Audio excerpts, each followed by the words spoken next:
आपातकाल की घोषणा ने देश की राजनीति में दूरगामी बदलाव Over midnight on June 26, 1975, the then Prime Minister Indira Gandhi made this announcement that you're about to hear on the All आपातकाल का India दंश झेल रही देश की जनता के लिए ये व्यक्ति से ऊपर लोकतंत्र की जीत। President has proclaimed emergency. This is nothing to panic about.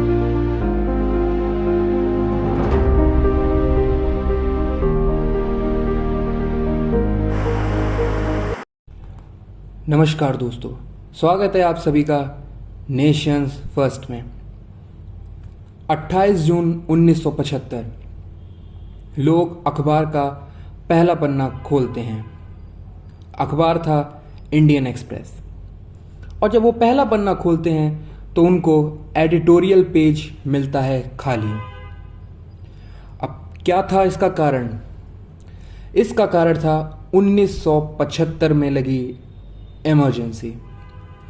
तो जी हाँ, आज हम लोग बात करने वाले हैं इमरजेंसी इन इंडिया इन 1975। 26 जून 1975 की सुबह आम नहीं थी।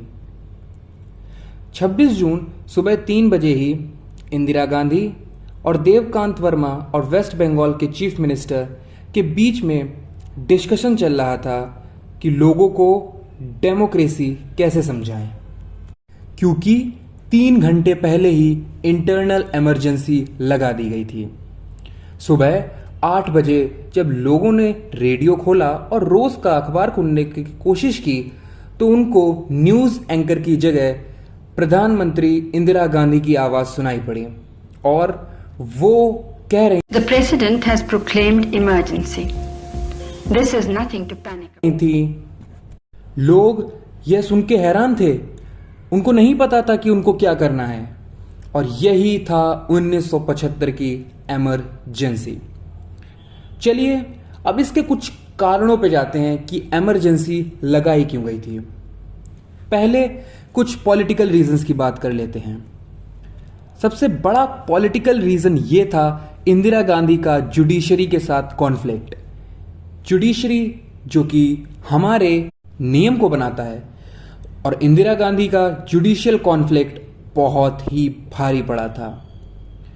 1971 इलेक्शन में इंदिरा गांधी गरीबी हटाओ नारे के साथ रायबरेली में इलेक्शन लड़ती हैं और उन्हें रायबरेली से बहुत ही भारी जीत मिलती है, जिसमें जो अपोजिशन के लीडर थे राजनारायण, उनको बहुत ही भारी बहुमत से हार मिलती है। और उसी साल उन्होंने 1971 पाकिस्तान वॉर में भारतीय आर्मी ने पाकिस्तान को भी हराया था। तो इस कारण इंदिरा गांधी की लोकप्रियता बिल्कुल पीक पे थी। पंजाब, हरियाणा और बिहार में भी इलेक्शन हुए।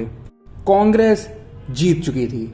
1972 में अगर मात्र हम लोग तमिलनाडु को छोड़ दें तो पूरे भारत पर कांग्रेस का दबदबा था, और यहां से शुरू होता है इंदिरा राज। अब इंदिरा गांधी ने 2 बड़े डिसीजन लिए। पहली, नेशनलाइजेशन ऑफ बैंक, और दूसरा प्रिवी पर्स का खात्मा। सारे बैंक्स को नेशनलाइज कर दिया गया और प्रिवी पर्स उसका भी खात्मा कर दिया गया। अब इस चीज से एक सेक्शन असहमत था। सुप्रीम कोर्ट तक ये बात जब गई तो सुप्रीम कोर्ट ने इंदिरा गांधी के दोनों फैसलों को खारिज कर दिया, और इस चीज ने इंदिरा गांधी को बहुत ही ज्यादा गुस्सा किया। इस चीज को हटाने के लिए इंदिरा गांधी ने कॉन्स्टिट्यूशनल अमेंडमेंट का रास्ता चुना और 24th और 25th अमेंडमेंट को नजरों में लाया गया। 5 नवंबर 1971 को 24 अमेंडमेंट, जो कि 24th अमेंडमेंट है, उसको लाया गया, जिसमें लिखा था कि पार्लियामेंट किसी भी पार्ट में कॉन्स्टिट्यूशन के चेंज ला सकती है।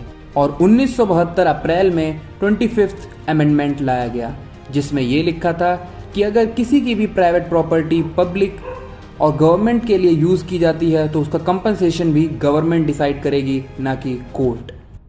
इन अमेंडमेंट को कोर्ट में अगेन चैलेंज किया गया और कोर्ट की पावरों को वापस में रिस्टोर किया गया।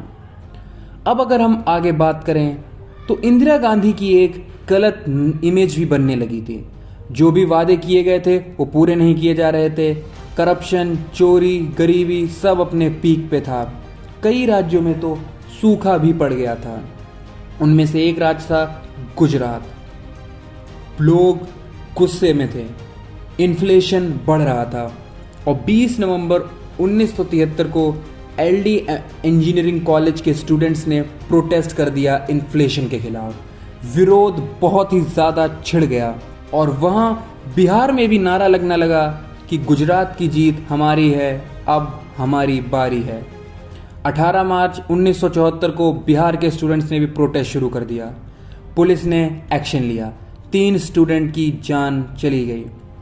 लोग इससे और गुस्सा हुए। अब प्रोटेस्ट को कंट्रोल करने के लिए स्टूडेंट्स को अरेस्ट कर लिया गया।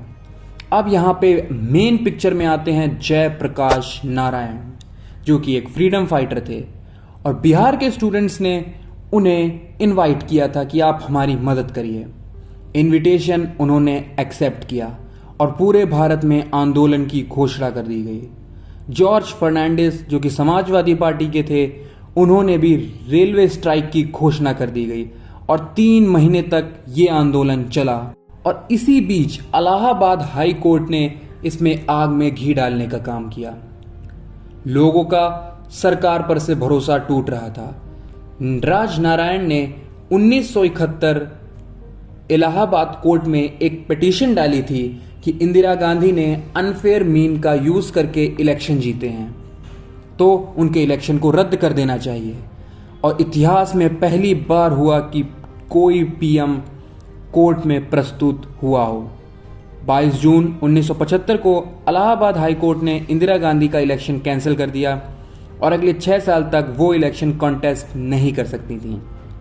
इंदिरा गांधी इससे बहुत ही ज़्यादा गुस्सा हुई। मामला सुप्रीम कोर्ट गया और 24 जून 1975 को ये फैसला सुनाया गया कि इलाहाबाद का फैसला सही है, लेकिन इंदिरा गांधी को पीएम बने रहने देना चाहिए और वो लोकसभा में वोट नहीं कर सकती। जेपी का आंदोलन पीक पे था। अपोजिशन पूरी ताकत के साथ इस आंदोलन में उनका साथ दे रहा था। 25 जून को दिल्ली में लोगों का सैलाब आ गया। 5 लाख से ज़्यादा लोग आए और इंदिरा गांधी के रेजिग्नेशन के प्रोटेस्ट करने लगे। इंदिरा डर रही थी कि कहीं अगर सिचुएशन हाथ से निकल गई तो तख्ता पलट ना हो जाए, इसीलिए यह इमरजेंसी लगाई गई। 25 जून 1975, 26 जून 1975 को यह इमरजेंसी के 3 कारण बताए गए। यह इमरजेंसी 21 महीने लंबी इमरजेंसी थी और कारण जो बताए गए उन्हें यह बताया गया कि इस इमरजेंसी के इंटरनल डिस्टर्बेंस कंट्रोल कर सकते हैं। इसके अंदर कॉन्स्टिट्यूशनल राइट सारे डिसेबल कर दिए गए। Freedom of speech, freedom of press सब खत्म कर दिया गया। दूसरा कारण यह बताया गया कि देश में अंडर प्रिविलेज लोगों का विकास की भी ज़रूरत है।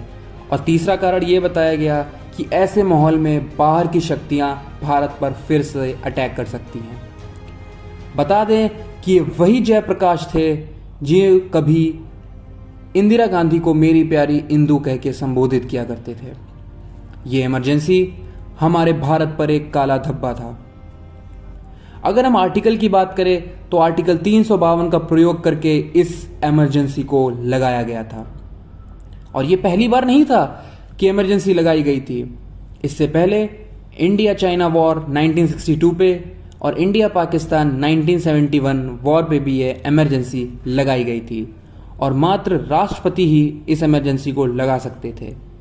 इस इमरजेंसी के अंडर प्रेस पर सेंसरशिप लगा दी गई, लोगों को अरेस्ट कर ले जाने लगा, अपोजिशन लीडर अरेस्ट कर लिए गए।